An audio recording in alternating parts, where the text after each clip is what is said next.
เรื่องออฟฟิศหลัง2 ทุ่ม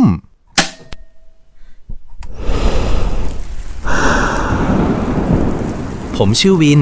ถ้าใครได้ยินเสียงนี้โปรดฟังให้จบก่อนที่ทุกอย่างจะสายเกินไปนี่คือคืนที่เท่าไหร่แล้วที่ผมติดอยู่ที่นี่ผมไม่แน่ใจ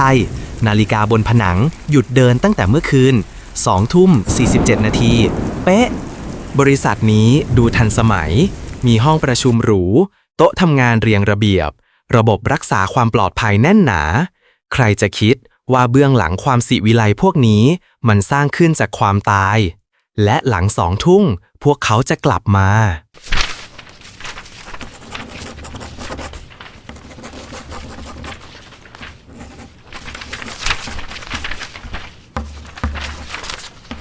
เรื่องมันเริ่มจากคุณพัทเจ้าของเก่า15 ปีที่แล้ววันนั้นเขาทำงานดึกคนเดียวพนักงานคนสุดท้ายเห็นเขาเดินเข้าลิฟต์ไปเวลา 23:47 กล้องวงจรปิดบันทึกภาพเขาไว้อย่างชัดเจนแต่เขาไม่เคยออกมาจากลิฟต์ตัวนั้นเลยเช้าวันรุ่งขึ้นพบศพคุณพัทในรถของตัวเองที่ลานจอดรถใต้ดินมือมัดหลังปากปิดเทปดำถุงดำคลุมหัวคอรัดเป็นรอยแดงช้ำที่น่าขนลุกคือรถถูกล็อกจากข้างในไม่มีร่องรอยการงัดแงะราวกับว่าเขาเป็นคนล็อกตัวเองจากด้านใน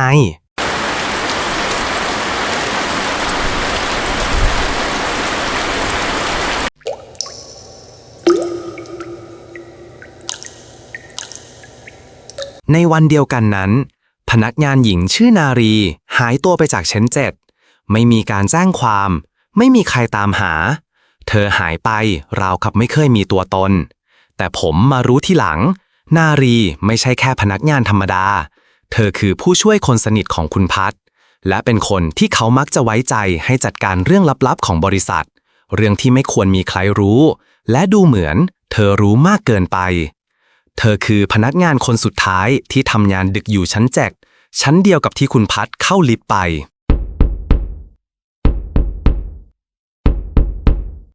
ตั้งแต่วันนั้นทุกคืนหลัง2 ทุ่มมีเสียงเคาะจากลานจอดรถเสียงเคาะ3 จังหวะเสมอเหมือนเขาเคาะกระจกรถขอให้ช่วยหรืออาจจะเรียกใครบางคนเสียงเคาะนั้นอาจจะเป็นของคุณพัทที่พยายามเตือนหรือร้องขอให้ใครบางคนมาปลดปล่อยเขา7 ปีต่อมาลุงชิดรปภ.กลางคืนแกเป็นคนแก่ที่ใจดีแต่แกเริ่มดูผอมซูบลงเรื่อยๆแกเล่าว่าแกได้ยินเสียงเคาะจากชั้นใต้ดินทุกคืนที่ไปตรวจและเสียงมันดังขึ้นเรื่อยๆเหมือนใครบางคนเคาะประตูเหล็กคืนที่ลุงตายฝนตกหนักแบบนี้เลยลุงโทรมาหาผมตอน2 ทุ่มเสียงสั่นวินวันนี้มีเสียงเคาะจากทุกชั้นเลยและผมเห็นผู้หญิงยืนในห้องประชุมชั้น7ห้องที่ไม่มีไฟเธอหันมามองผมแล้วยิ้มเป็นรอยยิ้มที่น่ากลัวจริงๆเธอเรียกผมให้ไปหาเธอผมต้องไป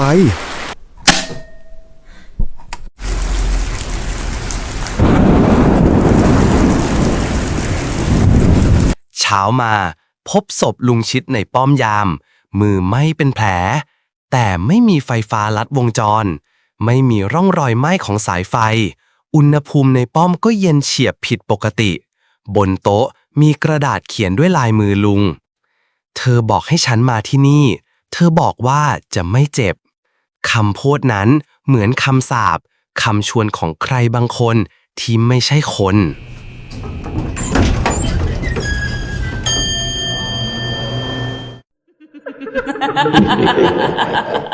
Wake up Wake up นารีเธอเชื่อมโยงทุกอย่างกล้องวงจรปิดในคืนที่คุณพัทตายบันทึกได้ว่านารียืนหันหน้าไปทางหน้าต่างชั้น7เธอไม่ได้ทำงานแล้วเธอแค่ยืนนิ่งๆแล้วจู่ๆเธอก็เดินตรงไปที่หน้าต่างเปิดหน้าต่างกว้างหายไปจากกรอบภาพ12 ชั้นไม่มีใครรอดจากการตกลงมาแต่เธอไม่ได้ตาย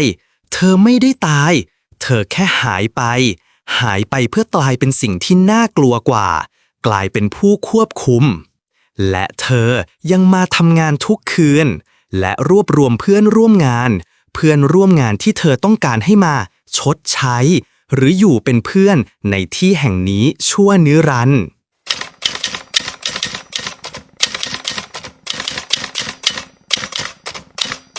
ผมเริ่มเห็นเธอหลังลุงชิดตายได้ไม่กี่วันเธอปรากฏตัวในออฟฟิศหลัง2 ทุ่มใส่กระโปรงสีเทาเปื้อนแดงผมยาวปลิวไปมาใบหน้าซีดเซียวแต่เธอยิ้มเหมือนได้เจอเพื่อนเก่ายิ้มที่น่ากลัวรอยยิ้มที่เหมือนจะบอกว่าคุณคือเป้าหมายต่อไปเมื่อคืนนี้ผมได้ยินเสียงพิมพ์ดีดมาจากโต๊ะทำงานเก่าๆของเธอผมแอบมองนารีนั่งอยู่ตรงนั้นกำลังพิมพ์อะไรบางอย่างผมมองไม่เห็นทันใดนั้นเธอก็หยุดพิมพ์หันมาทางผมยิ้มแล้วชี้ไปที่หน้าต่าง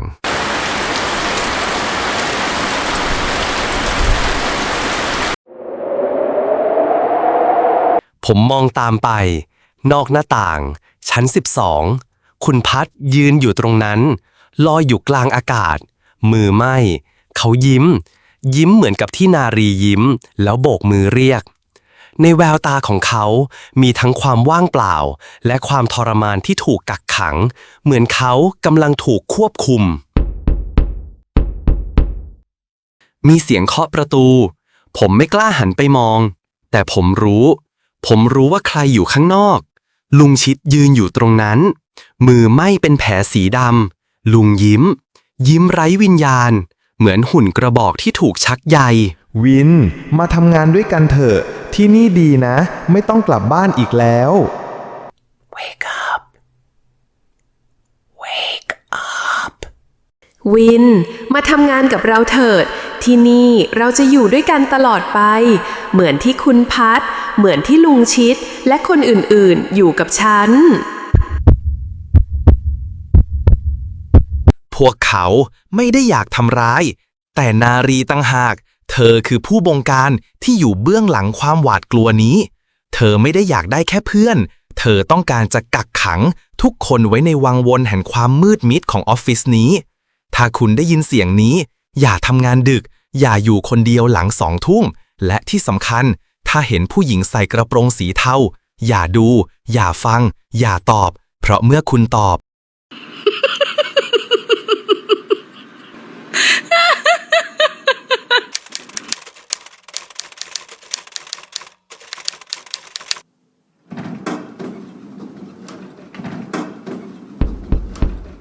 สวัสดีค่ะ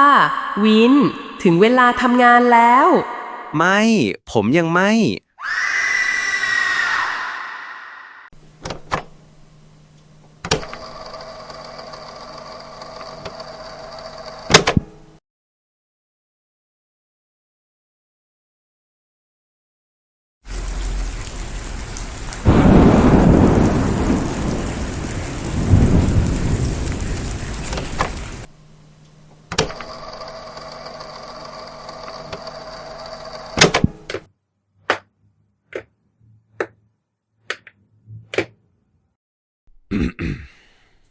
เฮ้ยเครื่องบันทึกนี่ของใครเนี่ย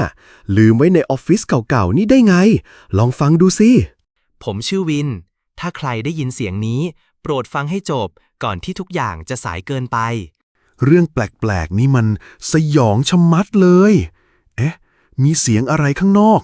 เสียงเคาะ3 จังหวะนี่มันเสียงเคาะเหมือนในเทปเลยนี่หว่า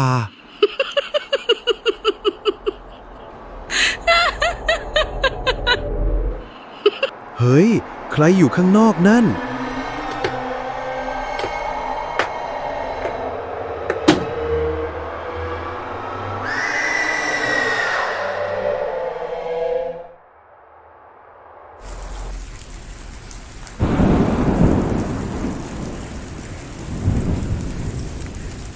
คุณชอบทำงานดึกที่ทำงานหรือเปล่าถ้าคุณชอบช่วยบอกเหตุผลให้ฟังหน่อยได้ไหมแง่คิดในเรื่องนี้ อันตรายของการทำงานที่มากเกินไปหรือผิดเวลา ความลับที่ถูกเก็บงำนำมาซึ่งหายนะ การติดอยู่ในวังวนของอดีตความแค้น